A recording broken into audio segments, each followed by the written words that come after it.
because I'm sober. I'm 8 years sober, almost. Nice. High five. Hey, thank you. I'm 3 back. right I've on. been 5, then I've been now 4, you're then I've been 3. I've been sober for most of my adult life. Right, I am not sober. Nice. Yeah. Oh, yeah. Proudly on I'm sober. not, and right now I'm not that drunk. So Good. it's- Okay, so you're not even sober right now. Yeah. Okay. Yeah, nothing is as sustainable as Sobriety. sobriety. All Okay, right, so all I'm right, gonna. so- I'm gonna So we I'm haven't just gonna started. do it. No, but we got all that on tape. We love it. I'm just gonna do it. It's fine. hilarious. Welcome to I Love You So Much. My name is Reed Fish. I'm here with my good friend Tyler Labine, who's Hi, laughing. everybody. I just, the way you said that, I'm just going to do it. I'm just going to do it like as if there was ever a choice. Yeah.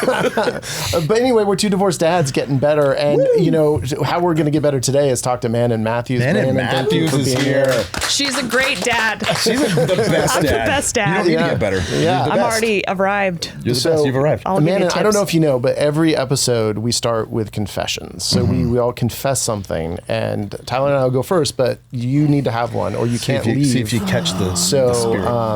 do you Can I wanna go continue on my confession rant here that I've been absolutely. on? So I've been confessing to a string of things that are all kind of in the same vein of this like not enoughness, you know, like this feeling of like why do I lie to people? Why have I lied about that my whole life? This one is so fucking embarrassing, but I'm going to tell it anyway. Oh, I'm so excited. So the ones before this have been very revealing, like things I started doing when I was like younger. You know what I mean? Like I read, this is my favorite book. I've never even read it. Right. I've started to 20 times. This one takes the cake, and this is probably the last one, honestly. Okay. All right. Boy. We got you. Thank you. Since I was about 11 years old, have been telling people that I was the understudy for Gavroche and Les Miserables in the Toronto, Ontario cast, in the Canadian cast of Les Miserables.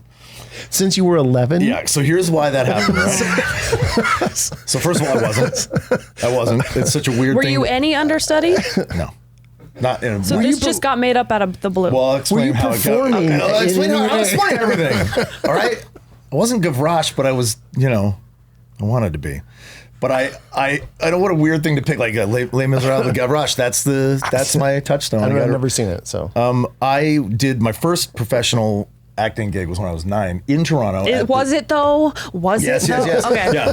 See, so the point Are we in sure? Here, yeah, it's fair to Next your week question. you're gonna admit that was also. So remember when Manon asked me if that was a lie? Yeah, people just stopped listening. And Yeah.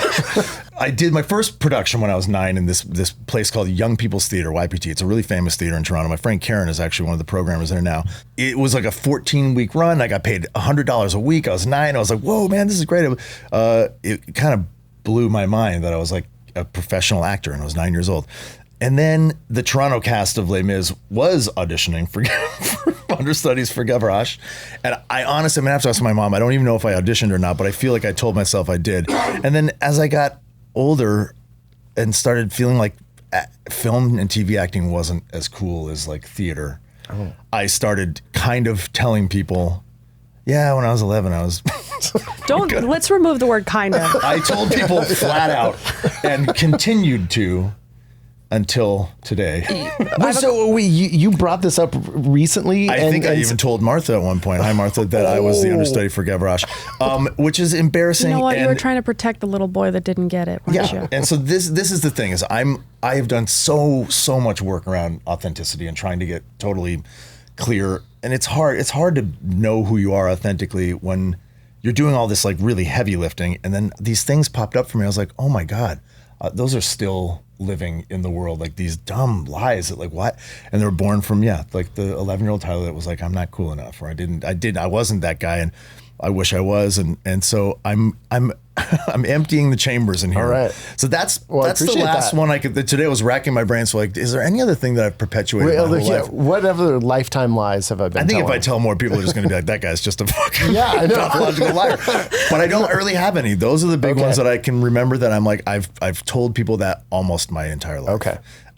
and it's embarrassing. And I probably could have done better. Honestly, I could have come up with a way better lie than that. Yeah, that's not. I was that's Get not Rosh. that I was Get Rosh. Why That's not that impressive. Because I'm that good of a liar. I was like, oh, you have to. Yeah, if you downplay told it. me that at any point in my life, I would actually, you'd lose points. Oh yeah. Right, like shoot from the middle. Like, Also, ooh, you might want understudy. to withhold that information. No. Yeah. Understudy for Why Get Rosh in the understudy? Well, just Canadian say you cast of booked Les it. Mis. Yeah. Could have just said Well, I was that's Get much Rosh. easier to look up, though. Yeah, that's true. Who in 1989? Ooh, that's the worst feeling, like feeling like you're going to get caught in the lie. That's why I never lied, but go ahead. Yeah. Yeah, and I almost told Martha this morning before I left the house, like, hey, today I'm going to confess. Well, she to a can thing just that find out on the show. So you she watches, practice. yeah. It'll be great. I'm sorry. Okay. I mean, because that's embarrassing. Yeah, mine's not as embarrassing, but I don't feel good about it. It's been kind of gnawing at me for a little while. A few months ago, I ghosted somebody. Oh, Manon is so disappointed. No, I don't. Yeah, which That's is okay. way worse than mine. I'm an actor. That was all fake. For shame. It was just this woman. I mean, it's not like I've even been dating that much. We just went on one date and she lived in LA. I went down and it was fine. We had a nice enough time, and it kind of left it like, yeah, I would like to, let's hang out again. And then a couple weeks later went by and she explicitly invited me to something. And I said, oh, I don't know. Let me check my schedule. And that was the last text I sent. And that just felt a little shitty. And it wasn't like, and I really kind of meant to text back, but I think I was like waffling if I really wanted to or not. And then I couldn't decide. And then all of a sudden it felt like it was too late. And I just like then didn't just man up and be like, hey, I don't like you. You're a terrible person and I don't want Get out your anything phone to do right with now. you. We're going to text her. We could do that. We could do that. FYI, except we're I think not. we weeks should do ago. that. Was it a few months ago? Is your phone here? Months ago, Not yeah. interested, Let's by the way. craft this text together right now. Yeah, no, I don't think. No. No, see, I just want to talk about it. I don't want to take action to fix it. Yeah. No, This is the please. first step. Yeah. I love this. Yeah. I'm into steps. And I kind of want to, as I'm journeying into other, maybe potentially relationships or whatever, like I do want to be able to cultivate the skill to have hard conversations. Even with that's not that hard. I've been on dates with other people, and instead of ghosting me, they send me a text that starts with "Hi, Reed." If it ever starts with "Hi, Reed," it's over. Yeah, it's done. And then there's like a paragraph. You're like, okay, I know what's coming here. Yeah. So I could have done that, but I didn't. And so I just feel like a little cowardly or a little avoidant. I don't necessarily want to say cowardly, but less courageous maybe. Yeah. than you could have been. First of all, I feel like ghosting is more like if she were to keep following up and you're not responding. Right. You just never got back. You just never followed up. I would go a little bit easier just because, not saying you're beating yourself up, but I also feel like nowadays we're so easily accessible. Right. And it's like not really fair that anyone can have reach to us at any time. It's not fair. It was not like that before. And so I crossed my fingers because I wanted to remember to talk about this because I was like, wait, then I've ghosted everybody at this point because there's a lot of people I haven't gotten back to, which I would love to do that, but there's only so much time in the day and we become busy. Ghosting to me, I usually But you feels, may get back to them in the future. Yeah. Like I'm not going to get back you're to not this going to get person. back to her, but you could change that. Yeah, that would Like, that If would- she reached out, you would get back and be like, sorry, I meant to. Yes, if she reached out, I would say, "Oh, sorry, I meant to. I feel bad. And I don't think I want to go out again." I guess She didn't if reach out either. No. So no, but is she ghosting this you seems- then? Yeah. Oh gosh. See? Think about I this. really like you how you Ghosting turn is- this around. It's her fault. Yeah, I'm the victim here. Fuck her, man. It is unfair that she can just How bad reach does she you. want to go out? Clearly, both of you were like, meh. If she Yeah. liked you, like wanted to see you again, she would Yeah. follow up the next day and be like, I mean, I would. I'd be like, yeah. I would question mark the last text. Right. Yeah. Right. Oh yeah.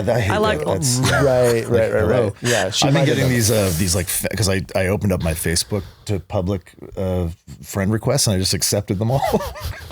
Just accept all, and now I have all these messages in my Facebook account, and a lot of them will just follow up with like 8 question marks. Like after I don't say something, they're like, oh, "Hey," and then I have to It's block not them. fair. Yeah. Right. Yeah, it's It's not too fair. much. I like what you said though. It's not fair that we're constantly accessible, and it's what's going to kill. And then you feel guilty. Like there's Yeah. many people I haven't responded to, particularly on Instagram. And it's like, damn, I just wanted you to know that I see you and that we're like, people I don't know, like fans that are like, oh, and I'm trying to be nice and correspond. But then what? Now I'm feeling guilty because I didn't continue the conversation. No, you can't. That's not you have fair like to a feel million that and a way. half followers. Yeah. I mean, you must get a few DMs. Yeah. That's how I got in touch with you. Yeah.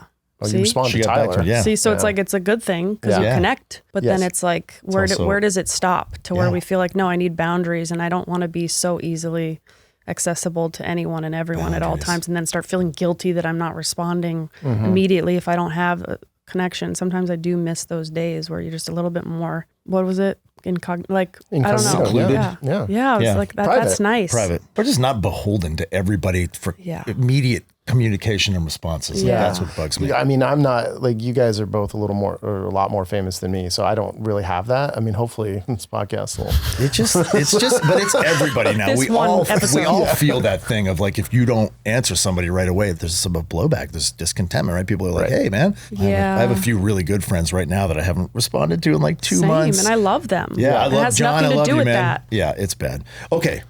My Yes, your confession. turn, man. Yes, please. Well, I was so present listening to yours that I didn't think of mine. Does it have to be something? Because I have can be confessions whatever that you I've want. said out loud in my life, but That's fine. should it be something more that I haven't said out loud? It's up to you. There's not a lot that I haven't said out loud because what I like about this exercise is, to me, it's like you're like, how free do you want to be? Because you're sick as your secret, so like Yeah. let it all out. And sick as your I secrets. tried to Yeah, that's pride it. myself on not having any. Yeah. Like I'm an Wow. open book because I just don't want anything in my way of They freedom. kill you. Exactly. That's why I give Rush.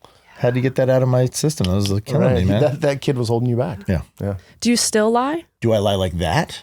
Well, that is a lie that I was still perpetuating in one way or another. When was the last time you told someone that, Like 4 years like ago. 4 days ago? No, like 4 years ago, I think, when I was trying to impress my now partner. I think early on, I was like, yeah, at one point, That's I like was the whole partner. Are you're Yeah, we're straight together. or you just say partner? no, my girlfriend, yeah, but I just, But why partner? well, because I feel like girlfriend sounds so. I like it. It's young. fun. She's my girlfriend, and she's It's younger. like She's fun. 39. I'm engaged. Yeah. And I'll still be like my boyfriend. Your boy. And he's like, I'm your fiance. Yeah. And I'm like, nah, Fiance's this is like fun for me. Fiance is a bad word. I don't like fiance. It gets a little. Yeah, but so my girlfriend. You can say is- partner. I don't mean to. Yeah. I just, Yeah. when That's you okay. said that, I think do know. for some reason I actually still think about that gay. some people go right away to like, well, does he have a male, like a life partner? I'm like, no. I think it just denotes a little more of a serious thing than it's just my girlfriend. Yeah. Because you've been together 4 years. She's not your fiance. It's Almost like 5. girlfriend feels not adequate for what you are, Yeah. for what I see your I know. We're a relationship. little more than that, but That's we're true. yeah. Fiance is nice, even though I'm a fiance, but it also is a little bit like it's a very hoity word. It is. It's one of those words that you say over and over. If you say it 3 French. times in one conversation, It's it French. sounds You know, really Manon pretentious. is French. Manon. Manon. Yeah. Do you Je speak French? m'appelle Fran- Est-ce que No. tu parles français? No. Good. No, you That's would all I can think. say in French. Yeah. This name. I feel like I you're pissed my pants stalling. in 5th Hey. grade Oh, okay. All right. in class. Okay.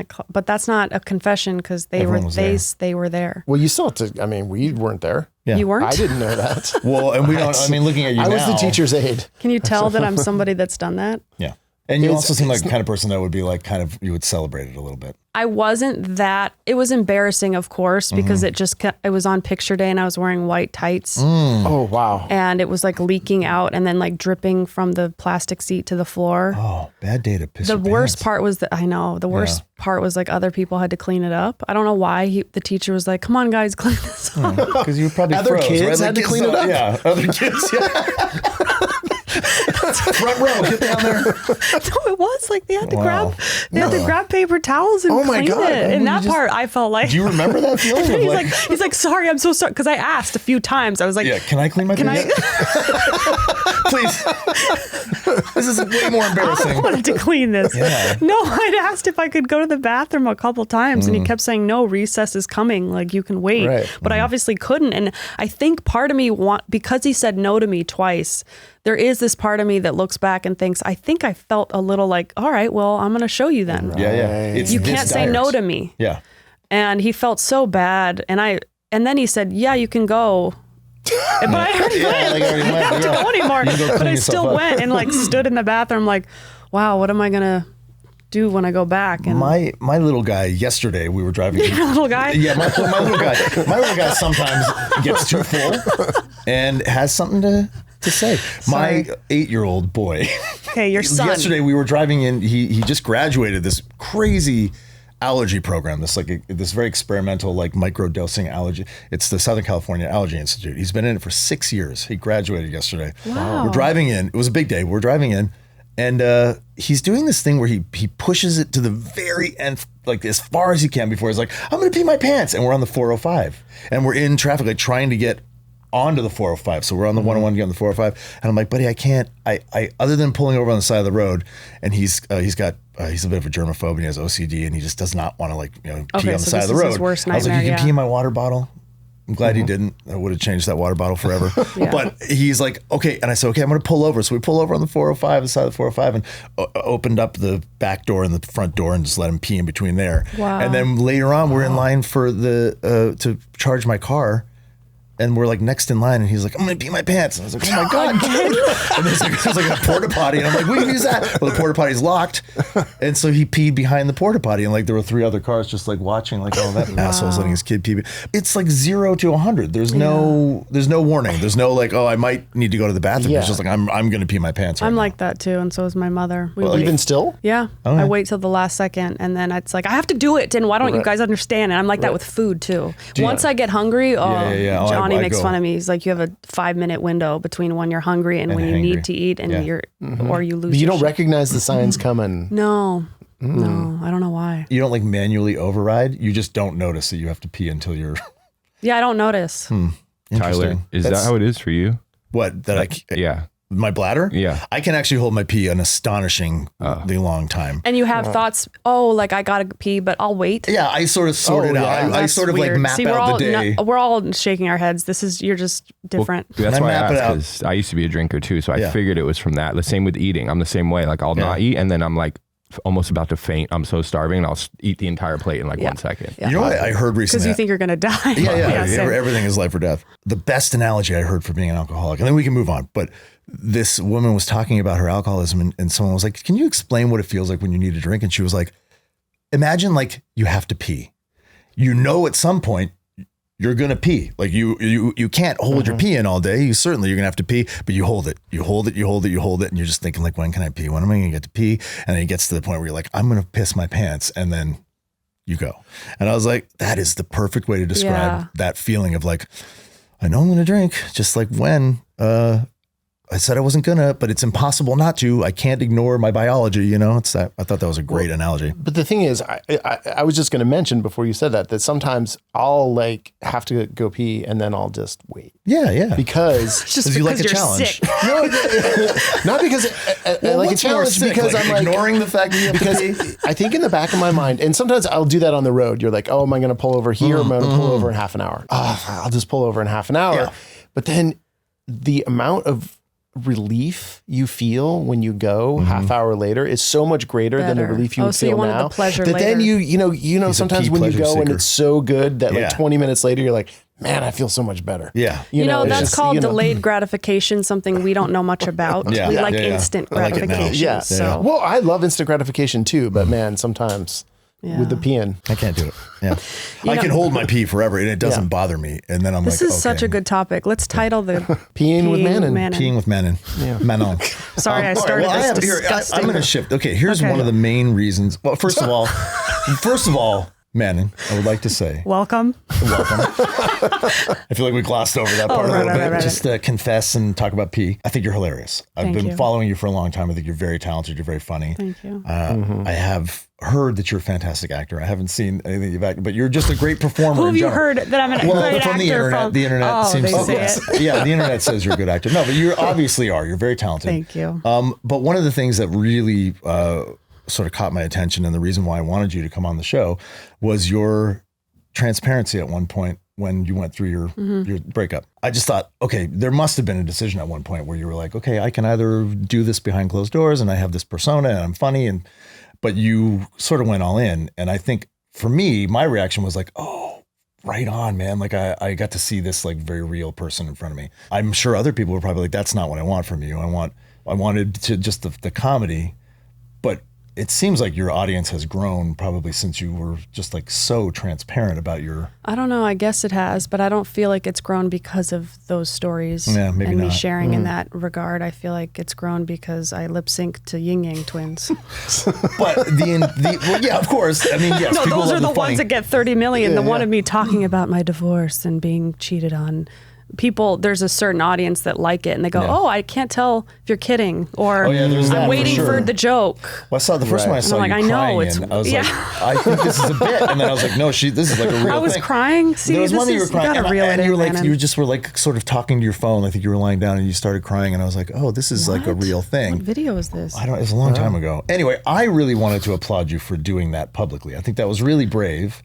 And also, Thank you. the choice to do that was really inspiring, I'm sure, for a lot of people to be like, oh, shit, I had brought so many people on the journey of meeting him and our love story that I needed to bring it to its completion. I didn't want to just I stopped posting him. I stopped posting our love journey. I just shared our wedding. Yeah. And people were like, where's your husband? Right. Where'd he go? It's been 6 months. He's nowhere. He was in your posts every single day. I didn't realize the timeline was that. Yeah, it was pretty insane. And so I felt like it was my duty to kind of like share what happened. And also, of course, being somebody that is sober and always wanting to access that freedom and authenticity is really important to me as well. You had said that you're like wanting to get more authentic. I saw a video yesterday morning about vibration and how they were testing vibration of like sadness and anger. And then they also tested like joy and love, and how obviously the joy and love was a higher vibration, but then they tested authenticity and it was higher than everything. Yeah. And so we just want what's real. And so do I. And so I obviously at that time did not feel funny or I didn't feel like really laughing much, but I still felt like expressing truth and I still felt like expressing myself. And I clearly have that mission somewhere of just like express whatever is coming through, whether it be funny, spiritual, heartbreaking. I guess the only way through is through, and to share what's true, and maybe that'll help somebody. And I think it did. I'm sure it did. I think it did. I mean, I got a lot of messages and emails and people saying I went through this exact thing, but I did it 10 years ago and I'm still angry about it. And I went, oh, I don't want that for you. Right. My whole mission of even telling the story about the cheating is not to be like, fuck that guy, it's pardon my French, but to go, hey, we don't, our past doesn't have to dictate our present. Not all men are like this. This is one man's pain. I'm going to keep my heart open because I deserve love. I know how I showed up in that relationship. I'm very confident with how I showed up. I was so loving. I was so fun to be around. Sure, I probably fell short in some ways, but I didn't look at it because I'd been doing a lot of spiritual work up until that point for like 10 years. I didn't look at it as like, this is my fault that he couldn't do whatever I looked at it as like, oh, he's in pain. Only a person who's in that much pain does something like that. Well, you've made my segue much simpler. I think your transparency about being cheated on and your whole outlook on like, well, look, it's someone who's cheating on themselves. Yeah. My marriage ended because I was a cheater. You son of a bitch. I know. So and I've been very vocal about it, and I've gone through so many amends with my ex, and we're very close now. I wish he would come out. I hate that he doesn't get to be free from this. Right. I'm not even mad at him. Yeah. I love him. Yeah. I pray for him all the time. I saw him on the street, and I'll let you finish what you were saying because I just completely interrupted you. You're the guest. I saw him, I think it was like my book came out. He was pissed that my book came out because I shared a little, like a couple paragraphs on what happened. I didn't name him or anything, but I did share what happened, and obviously he was angry about that. And I saw him on the street, and I was with my fiance, Johnny. This was in 2020. And I saw him on the street walking, and I hadn't seen him in months. And I was like, and he walked by like, how you going? Yeah. He's Australian kind of accent, even though he was a Scottish man raised in New Zealand. None of that. Complicated. I don't know who he is. Honestly, he changed his name 4 times during our relationship, and he changed his phone number 5 times. It should have been a red flag that I'd like to pay green. That was on me. You know, I'm like, well, you have an accent. We should get married. I'm like, I'm the problem. Yeah, he taught me how to stab someone on our first date, and I was like, okay. Oh, like when you use the forearm. Wow. Yeah, you have to hold the forearm so it doesn't get You stuck know how in to their stab guts. people too? I watched Benicio del Toro do it. You cheated and you stabbed them? It's me. I've had some work done. But I thought, I'm like, because I forgot. In that moment, I forgot that I was supposed to be mad because I forgive easily because I didn't take it personally as like, oh, I must not be good enough that he cheated. I was like, no, I know exactly what happened because I know it well. Did you feel like that from the onset, or did you have to do a lot of work to get to that place? No, I knew it from the I was devastated because, I was more like, when did he do this? He's with me all the time. Right. And he's such a good actor that he hit it so well. Yeah. because I had created such a safe place with us in the sense of like, hey, if you ever, like, I just want to be in the boat with you. So if you're ever thinking of like going out, and just you like, let's say you think your secretary is cute or whatever, like all I want is you to be able to tell me as if I'm your best friend. Right. And then we can work from there. Like I'm never going to fault you for feeling something. That's the dream. Yeah. And it's great. So and it's not like I it created takes all the power away from it. It's like 1,000%. Yeah. And so I would practice that. I'd be like, and then it would dissolve the charge and then nothing would happen. Yeah. Wow. And Exactly. so I created what I thought was a safe place for him to land with all of who he is. And so he still decided to do that. So that's why I was like, damn, this is not my fault. Yeah. He chose, I think the secrecy was, exciting to him. And like for him to tell me about it would, I don't know. Well, no, that's the whole crux of it is like what really, really spoke to me was when you said, you're cheating yourself.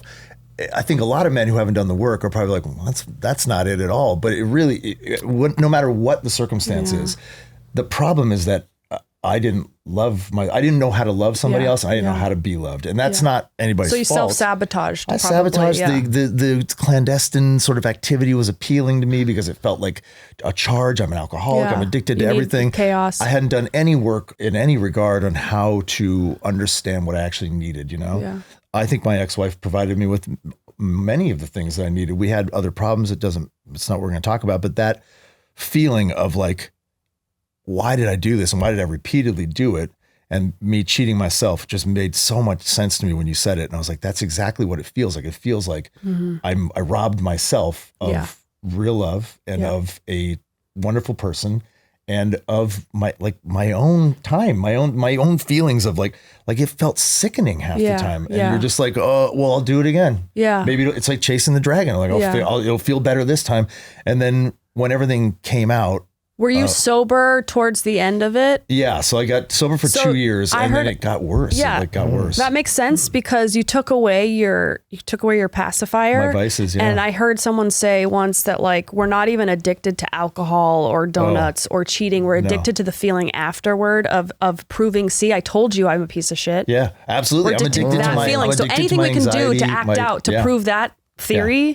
We'll do until we start getting acclimated to peace and love and being comfortable with that energy. But until then, it's like, no, we're addicted to chaos. Yeah, the chaos, the anxiety, I loved the big valleys and the highs. Yeah, and like it's fun to be on a roller coaster, but you don't want to live on it forever. Yeah. It's after like the fourth time you start to get nauseous. And you start throwing up all the time. Yeah, it's not good. But a lot of what happens as a cheater, and I think this is what I would imagine most men who cheat, and we've got some statistics up here that 20% of men, 13% of women admitted to infidelity in their marriage. I think just in general, men are they're the ones that cheat the most frequently. They're the ones anecdotally, for sure. Well, and statistically and anecdotally. But I think that's a thing that most men, and I don't want to talk about my family, my dad, whatever, but like because the work can never get done or does never get done after that feeling, I'm a piece of shit, it validates yourself. You just live in that place and it's this recidivism, right? You just keep doing it over and over again. And do you truly believe, though, this is my question to you, do you believe that can be broken? Do you believe that chain for a man, especially a cheater, because we always heard the expression like, cheater's always going to cheat, once a dog, always a dog. Mm-hmm. I don't agree. No, I don't either. But it's easy for me to sit here and be like, well, I did all this work. No, when he did it, he said, I'm sick. I want to change. And I've seen a lot of people change if they want to. So I believed him. I went, you know what? This sucks. We just got married, but I do love you and I married you. Let's see a change. If you want to, I believe you can. He didn't. Yeah. And I think that was just him trying to appease me and say the right thing. He knew how to always say the right thing. But I do believe absolutely if a person wants to change, they can. Mm-hmm. They just have to be around the right people. They need the right environment, right? Like a flower needs to grow in sunlight. It's not going to grow in a dark room. Like if we want to change, we can do anything. I believe we can do anything. Mm-hmm. That's why I feel bad for him because I'm like, dude, if you just owned it, you'd be free. I want him to be free. The body's not meant to hold lies. No. It's sickening. The truth will set you free. And I'm just like, hey, just own it. Yeah. But he doesn't change the behavior. Yeah. He doesn't want to, so he can't that peace. I don't know if he'll find that peace until he goes, I don't want to do this anymore. Yeah. Well, it's like hitting rock bottom as an alcoholic or anything. And I thought that would have been his bottom. I was so like excited for him. Yeah. It's still coming. You can be excited. You'll probably hear about it. But in 20 years, he goes on all these podcasts about how I'm here. He's flipping the script. I mean, he talked to friends that year, and he tells them I left him for a younger man. Yeah. Wow. He doesn't even know how to tell the story. Like everything is him. He's a victim, and I'm like, oh, I left. Oh, that's so. And I don't care because I know the truth, so I'm not worried that like, oh my God. It's just like. It made me sad because I'm like, oh, that wasn't his bottom. Okay, that sucks. Right, we can't lead someone to their bottom. They have to find it. Yeah. There's a pleasant aroma in the studio because actually, Tyler, you were just giving a demo to us on actually using some beard products that you use from the Bearded Brotherhood. And I still smell it. It still smells good in here. It's a pleasant lingering. And not in an overwhelming way. No. This is all good stuff. And so, because you're known for having not only a good looking beard, but a good smelling beard and a soft feeling beard. I mean, all these things are true. They're inextricable. And you're using products from the Bearded Brotherhood. Check out their website. It's thebeardedbrotherhood.co. Yeah. And look, if you want to make a purchase, which I actually highly recommend, you can use the code ILYSM15 and you're going to get 15% off your purchase. And you can use that code again, over and over, and again and again. And they have other products. They have cologne. I've been using the cologne a little bit, so it's we're a couple users. We're a couple users. We're a couple users. Yeah. And so follow them. Also, it's at the Bearded Brotherhood on Instagram and thebeardedbrotherhood.co, code ILYSM15. Please go check it out. Tyler, I think for me, one of the best things about doing the show has been the small but mighty community that is forming around the show.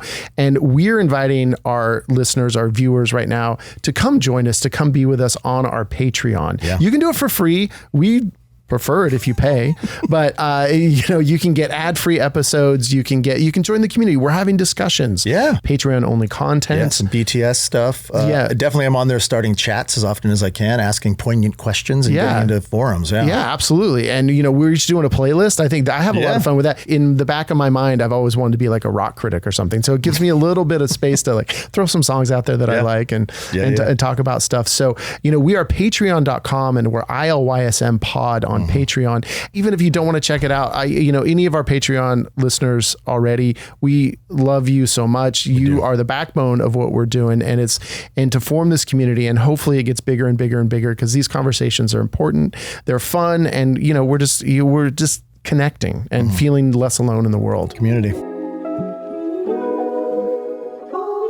I was talking with my girlfriend the other day. Yeah. My hot lady friend. Yeah. That when someone doesn't do the work, when it's an active choice, like you don't feel good, but you're choosing not to change because you have this uncomfortable comfort zone. After doing all the work in my life, whatever, I live in an uncomfortable zone. You know what I mean? Like that's my new comfort zone, is this discomfort, because it feels like after you crack that open, it's like, well, what else am I supposed to do here? Like what else do you do with your life if you're not going to change and grow? Like if you just want to stagnate and stay there. And that's like the stuff that I kind of watched my dad do. I've watched older generations do, like, just like, oh, I'm good. You can't teach an old dog new tricks. And so I feel like that idea of changing has become a much more like tangible option, I think, for the younger generations. Like, oh, I can change. And if you really do put in the work and you like the 12-step program is a crazy tool for changing. Yeah, it's pretty phenomenal. I love how it's all outlined and that they use the word we.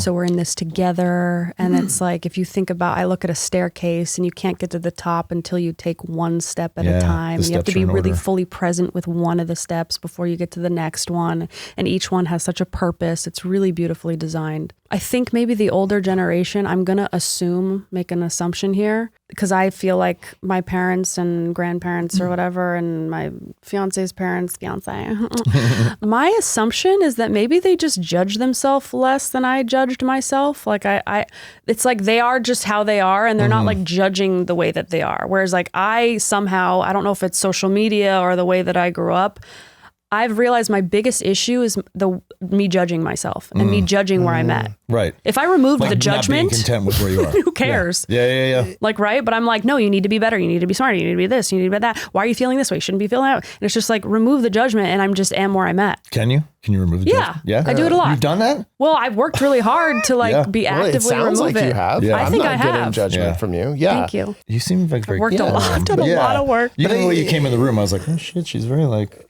you're very calm. You have a calm energy. Yeah. I thought your frequency would be up here. Yeah, I'd be like, people, oh, we're gonna I fucking know. be I there. just signed new agents in New York. I went there and they're like, oh my God, we thought you were going to be like, hey, and they're like, you're so calm. And I'm like, I'm not like that all the time. No. Unless you guys were like that, then I'd Then you match your probably- energy for sure. Yeah, We well, that's can not be. the show. So, it's funny you say that because I was just then thinking about my parents and my grandparents and the striving for growth was not really an element that I saw too much. My mom, for sure, she always had her nose in a book, always was trying to learn, expand her consciousness about things. She passed a couple years ago and I did look, there's stacks of notebooks of like her notes or not really necessarily diaries. And like, there really was an element of her wanting to make herself better. And I think just a very kind of strong belief that tomorrow will be better. And I think because of the things that she was doing today. My mom's mom, my grandma, who was very British and very like tight and didn't really love grandchildren very much. And we were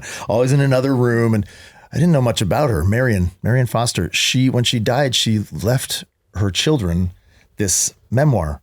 Like she wrote a book about her life. And it was so crazy, man. It was like she owned these like buildings in Toronto that people didn't know about. And she would go on these wild like adventures on her own and not tell anybody about it. And she was like really philanthropic and she did all these things like really quietly. And I got to read it and my brothers got to read it. And this is a woman that we like knew almost nothing about.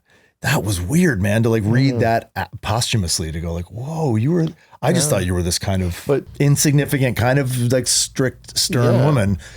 She was like a wild adventurer. She was like the Baron Munchausen, man. She was like, I thought that was so neat to learn. How kind of her to leave that for you. Are you all curious though about like the inner life of your parents? Like if it was all written down, would you actually want to know? Yeah, kind of. Well, I knew too much about some parts of my parents' I did life. too. Well, my Yeah, parents I mean, divorced that's the in a thing is really like I awful kind of way. like a part of me is just like I'm good. Like I kind of get it, and like I love you, and I think I understand where you're coming from. I don't need to know about whatever you're. Again, we've talked about it. Like I like. My dad doesn't listen to this show, and I kind of told him not to. And like I know your parents do. He doesn't anymore. He got a little pissed off. I almost don't want them knowing about the stuff we're talking about, in this show. And so like, and I kind of want to give them the same grace. Although there's nothing wrong with knowing that stuff. It's just, I guess, my comfort.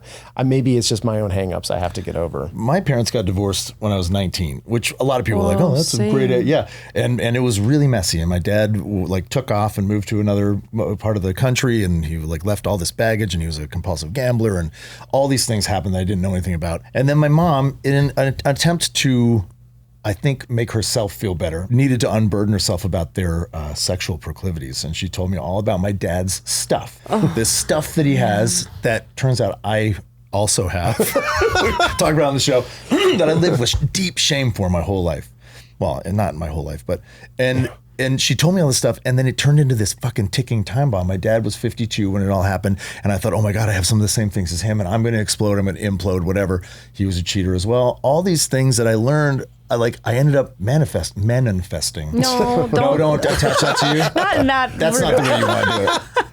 I don't get the brief. The manifestation of my own worst nightmare was like sort of. We do kind of become our parents, even if we try not to. Well, I was almost noticed actively trying to like understand how he did that. How do you do these things? Not consciously, but it definitely. Subconsciously, I was like, I'm going to destroy everything. Well, everything's in its lineage, right? Like, don't we get passed down not just like DNA, but also like the trauma? The trauma. Yeah, inherited trauma.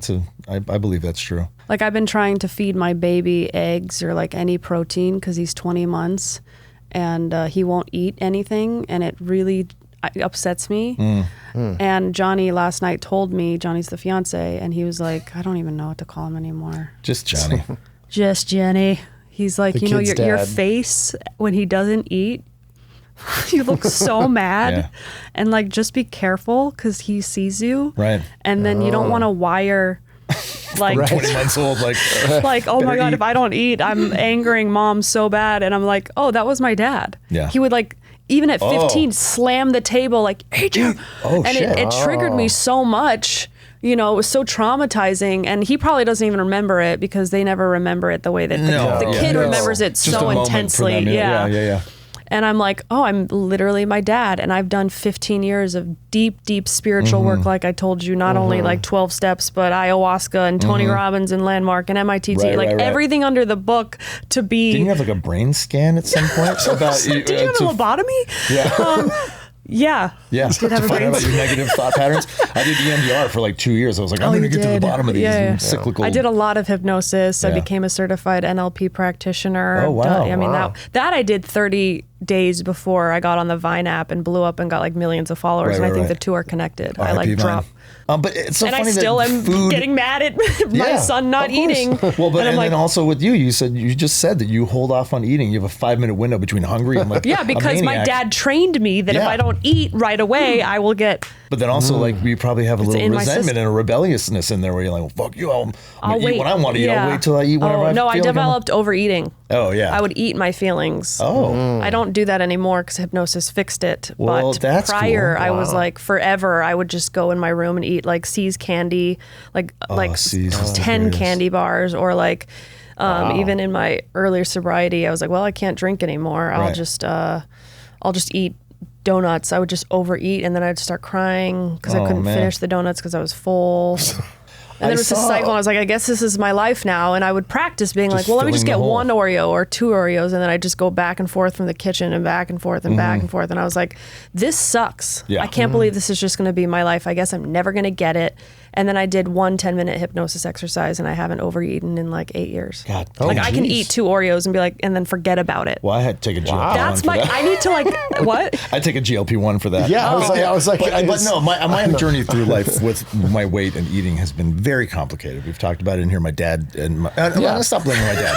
There's been a lot of shit that happened to me around food that was very damaging, but. Hypnosis is the bomb. The fact that this is the answer to so many. That's why I drank again. Was because after 5 years, I was like, I would hear people talk about like, oh, I just need, even 10 drinks isn't enough, and my body would go 10. Ugh. Why would anyone have one more than one? And I was like, this is weird. I used to be the person that have 10. Why am I having these internal thoughts? Because you're cured. Yeah, I got cured. And then I went and drank again, and it was kind of fine. Except what happened was, even after a drink or two, I started feeling really disconnected from God and my higher power. This is what I want to talk about. No community. Yeah. All of a sudden, I'm like, even just one drink is making me irritable and discontent. And I'm like, well, that's not worth it. No. And what it used to do in my teenage years, early 20s, it would make me feel powerful and taller and funnier and beautiful. And I'd finally get to cry about the thing that all the Veritas. underneath would come out. Yeah. When you get sober, you become pretty powerful and you feel really, you start to become comfortable in your skin. Power. Like true. And so I was like, wait, now I'm drinking and I don't feel powerful anymore. Yeah. I actually feel like I want to hide. I'm like, this is having the reverse. So when you're sober for a while, like, yeah, drinking again isn't going to be the same as it was. Imagine it, honestly. Like, and I was a smoker, like a heavy smoker for a long time.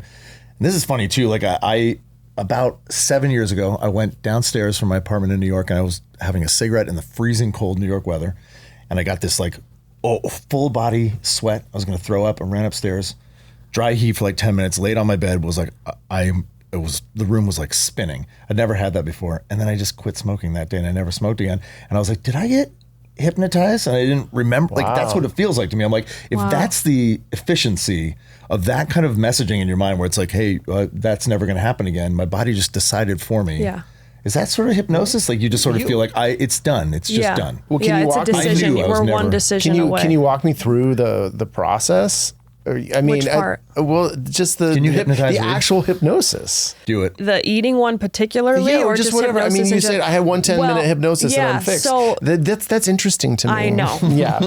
I know. Trust me, I know. Because that sounds easy. I did a whole episode on it. Oh, okay. It's called Overcoming Overeating on Man Infestation. Okay. Check it out. Manifestation. If you're curious Overcoming more Overeating. on this topic, but Clever title. you know, we learn best when we're relaxed. That's why me eating pounder donuts out of my backpack as a kid could not learn for this. And I just thought, oh, I guess I'm dumb. I guess I have to cheat on tests. The only way to get through is I can't rely on myself because I'm so jacked up on sugar. And so like, I just had a belief that I wasn't smart. Anyway, you can't learn and take in information if you're stressed out in fight or flight, which a lot of kids are at that age because it's terrifying to be in school, especially in middle school, and everybody's like going through puberty, which is uncomfortable for everybody. Puberty is uncomfortable for everybody. Yeah.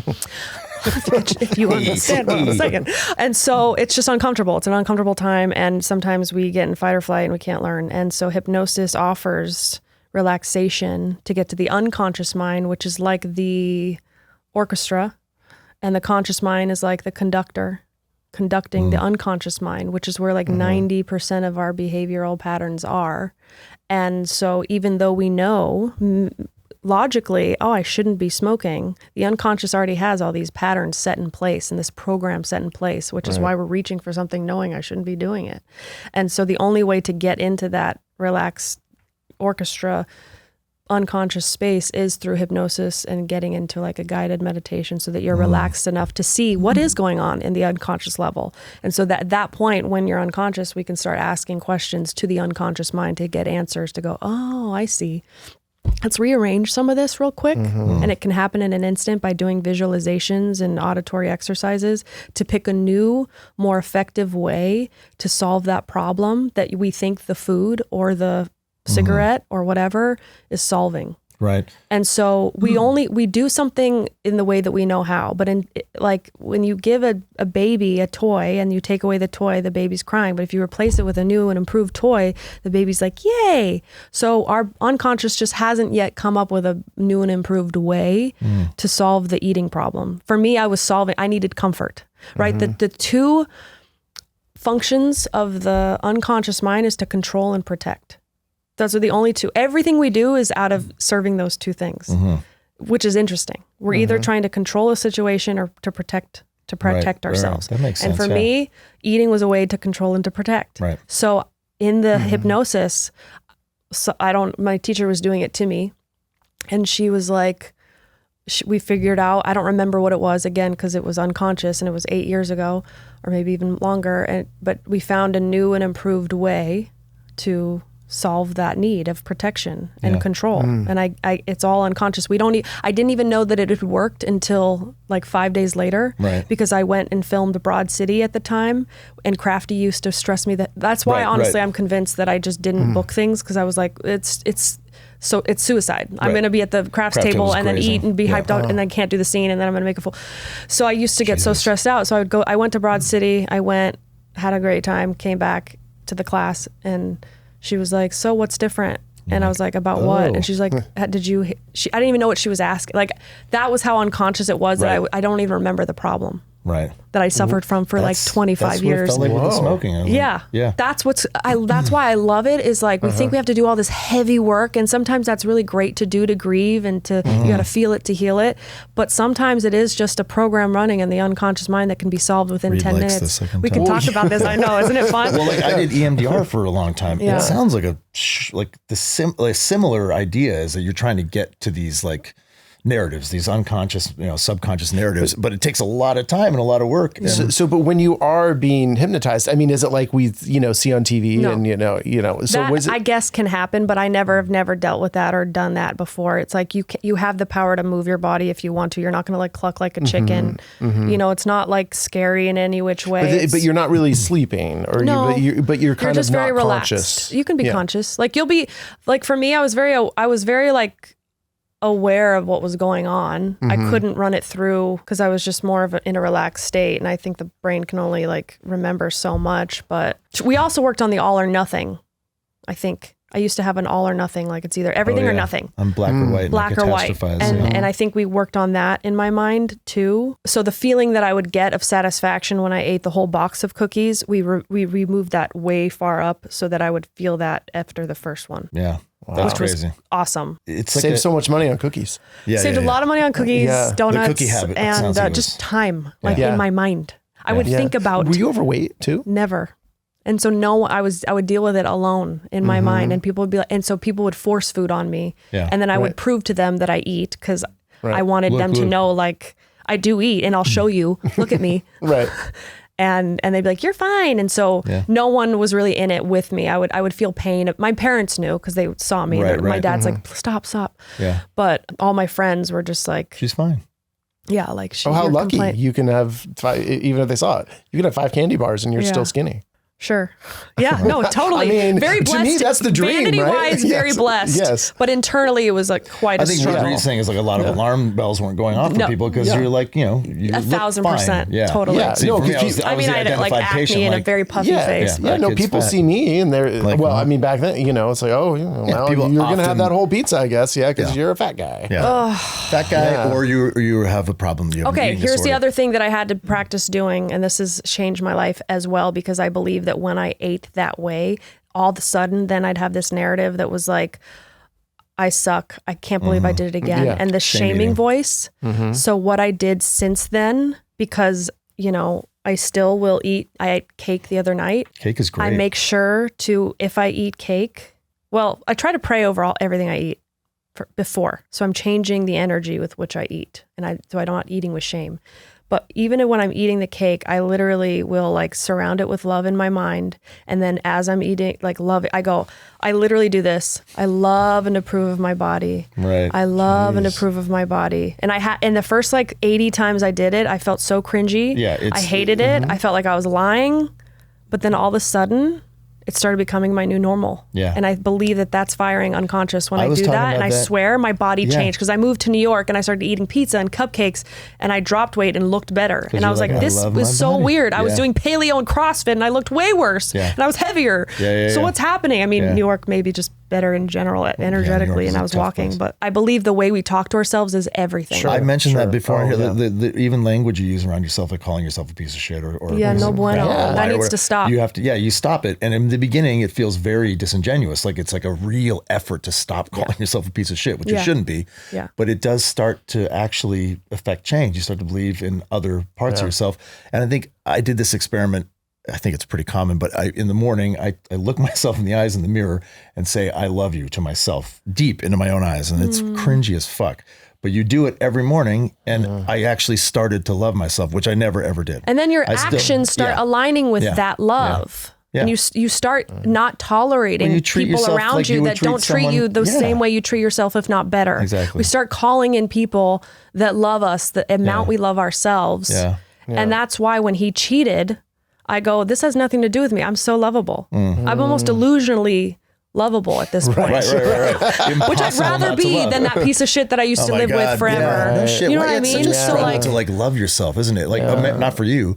Not anymore. Not anymore. Yeah. But to get there, like you would think would be the easiest thing in the world. We've talked about it here, but you get plagued by negative self-talk all the time. Even if it's like not, oh, you're such a piece of shit. It's like, I don't know, just like, oh, you did that again. You did that again. Yeah, and just like flagellating yourself. It's hard to, and I think it seeps in so much that it's actually hard to extinguish it. Because I don't think we realize, of course, how much we are actually doing that unless you're really almost writing it down. Or saying it out loud and getting reflection back. Like I still have thoughts. And we've talked about where it's like if someone was saying the things about you that I say about myself to myself, I'd be like, dude, man, take it easy, man. Tyler's cool, man. Yeah. You know? My girlfriend says that all the time. She's like, hey, you're talking about my boyfriend. Yeah, that's right. Yeah. But it was my therapist Sandy Haber, who I talk about all the time. I love Sandy. Saved my life. Sandy, I love you.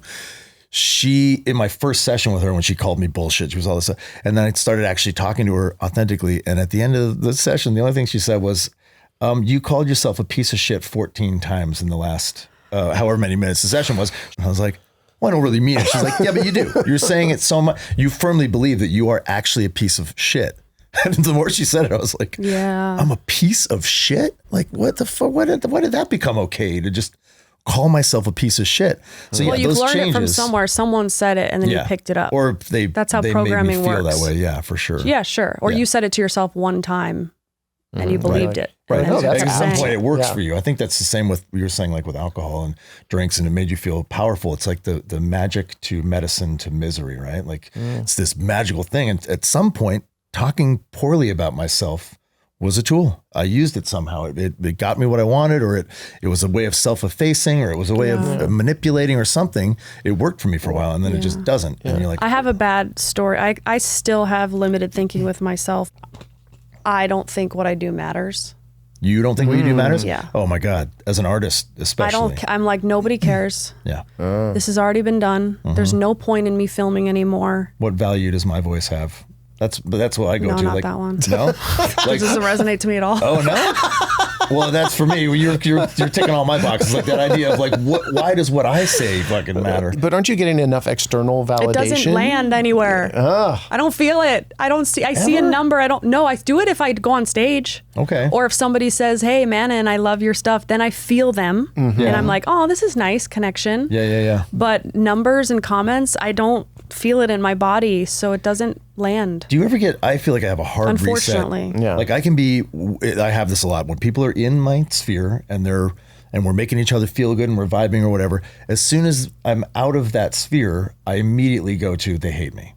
I go to it's like a reset. I'm not saying you have the same thing, but I go to this place of like, everything that I just proved to be true ceases to be true when I'm lying in bed alone at night. I'm like, I can't believe that those people actually like me. And it's like, but you were just with them 2 hours ago feeling love, like genuine love. And I then it's venture like, to ask I that built little- I built this narrative about it. Okay, so whoever said that, I bet you they don't like me. Can you ask him, what does he need? Right. Ask my little self. Whoever said that. Yeah. Whoever says, "Oh, they all hate me." What do you ask him in for? that moment? It's an opportunity to go, What do you need Yeah, right now? to be curious. What do you need? I try to stay Because so curious about it. It's so hard, man, because it just makes I me know feel like we have to catch it inept, though in those moments because he needs something. Yeah. Well, and that's a lot of the time those voices that I've learned to identify as like, hey man, I know what you're doing. I get what you're doing right now. You know, I don't need that today. I don't need that. It's worked before. That one I really struggle with. I don't know what that me wants or needs. Well, we'll ask him right now. Hey, Tyler. Don't laugh. I'm not. You laughed. I can't do it out loud. To be continued. No, just ask What do I quietly need? and then What do I need? I mean, it feels like I need validation, but that's just the symptom. It's an indication of something deeper, right? So like what's under validation? loving myself. Love. Yeah. And what would love look like? What is that? What does he need love in the form of what? Words or a hug? Probably a hug. I feel like So give him a touch hug is right big- now. Give that part of you a hug right now. I have and let done- him feel it. Yeah. This is the same as the I love you thing in the mirror, but it hits in a different way. When I went to Vegas with my mom, I went to this Mother Wolf, that restaurant where they have like in Port Italy, and there was a guy next to me, and I was so excited about the focaccia bread. And my mom was here, and then there was a guy and his girlfriend there, and we had this extra focaccia, and I like turn around and I'm like, oh my God, did you guys try the focaccia? Like a little kid. And because I knew they hadn't. And you're excited about the focaccia, clearly. And I was like, oh, I'm gonna give them my focaccia, the leftover. And he's like, no. And I was like, do you want some of our focaccia? We have it. It's so good. They're like known for no, we're fine. Thank you. And my little like girl inside felt so rejected and pain. It hurt so bad. No, but I get it. I'm laughing because I totally get it. It ruined my whole trip to Las Vegas. I was like, like just try to shake it off, and then I just kept going to my pizza and my pasta, and then I was just like, Mom, do you know what just happened over here? And I was telling her, and she goes, you know what it is? He's with a girl. You're pretty, Manon. And his girlfriend, maybe they have a dynamic where like he's not allowed to talk. She made up this whole story that like is not true. But like she's trying to she's trying to comfort her daughter.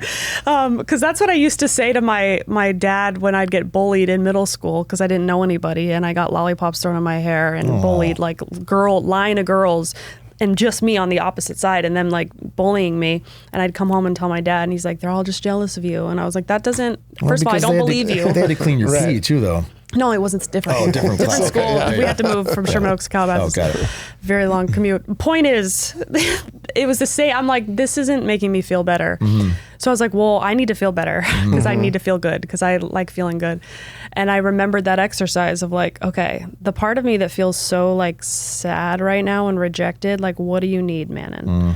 And she was like, love. It's always love. It is. It's always it love. just keeps coming back to love. Turns out sometimes, yeah. And so I was just like, okay, I got you. I think that was so sweet of you to like offer Fakasha. And like, I love that about you. And please keep your heart open. Do not close your heart. Like, I just like talked to her and something in me like kind of relaxed. And I was like, and then I felt better. Yeah. Because I gave myself the validation and the space. The thing you and I was needed. like, oh, this is the answer to life. We just need to give ourselves. And then whatever anybody else gives us, great. Yeah. But we're going to be with us for the rest of our life. Yeah. We've been with us this long, so we might as well make best of friends with ourselves. Yeah, you're the only one along for the whole journey, man. I know. Yeah. Like to be so like, if not now, when? How madly in radical love to be with the you. one to give yourself what you need. They're like, oh, why can't And I look like a lunatic at the table going, you know what I mean? I don't care. You just made me hug myself on my podcast. That's right. I'm pretty sure there was a few people cringy out there. But I want to say, if you think it's cringy, like for real, just what do we always say? Like, be cringe. Just do it. Yeah, be cringe. saying, But like, if it makes you feel better, like, who gives a shit if other people are like, oh my God, she's like talking to herself and hugging herself over there. Well, they're like, just jealous that they're not. See, I'm now my dad. They're jealous. they're jealous because they can't hug themselves in No, public. like, yeah, like you. I think when people see freedom and joy, it's Yeah. like if anyone's mad at that, they're like, it's like they're just mad that they're not there. Yeah, it's doing easy. the same It's easy thing. to get like real. Yeah, I mean, nitpicky. if expressing love and loving Yeah. yourself and loving other people is cringe, I mean, Yeah. come Then on. that's fine. Then I'll be cringe. It's Yeah. fine, Just live in cynicism. Go for it. We didn't really talk about it in this episode, but we kind of like to attack toxic masculinity in here and try to like learn how to be non-toxic as men. Or like, what's the opposite of toxic masculinity? That was like the question. Sacred. Sacred masculinity or just sacred? Just sacred. Just sacred. Yeah. Sacred. Sacral. What's sacred masculinity? What is it? Yeah. Well, let me tell you. We're looking to you, man. Well, you all seem about- very knowledgeable thank actually you. about a lot Really? of stuff. Wow. Yeah. yes, wise. So I'm not stupid? Yeah. No, I would say categorically not stupid. Yeah. Yeah. There's a lot I don't know. Yeah. Well, that doesn't About make you things. stupid, though. Yeah. I think I'm intellectual. Yeah. No, what's it called? Intelligent? You're emotional, Like intelligent. if I'm given, I want to redo school. I want to Yeah. go back to second grade and start there and like learn Right. again in a comfortable setting. Right. Sacred masculinity, I would imagine, is just like a warm, soft place to land, safe space with non-judgment. You know, Johnny does a really good. I believe he has a lot of sacred masculinity. When I was going through the divorce, I wasn't yet, healed overnight. You know, I know people that would get in a relationship after that, and if I'm still crying about my ex because I hear our wedding song, a man might feel a certain way. I remember crying, giving myself permission to cry when I heard our wedding song, and Johnny's like, let it out, I got you. Yeah. Let it rip go. it, I got you. Yeah. And if you want to cry for the next 5 years every day, I got you, because what happened to you wasn't okay. Right. And I would talk about my ex. I would talk about things that lit me up. I would talk about things I miss. And he didn't make it about him. He didn't take it personally.